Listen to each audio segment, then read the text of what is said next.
Hatur nuhun ka pihak panitia anu parantos nasihan waktos kanggo sasareng dina ieu acara. Hapunten anu kasuhun saupami dina ieu biantara aya bisa nganggeun anu kirang mareleh boh bahasana boh tataklamana Bapak Kepala Sakola nia Bapak sareng Ibu guru pantut para sepuh nu hadir di ieu tempat.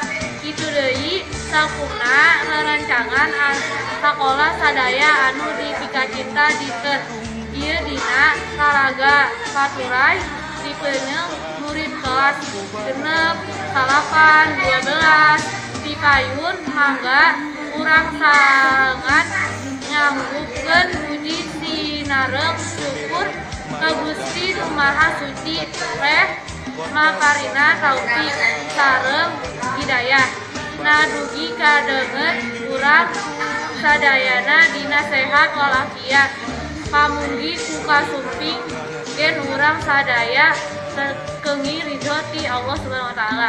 Wassalamualaikum warahmatullahi wabarakatuh.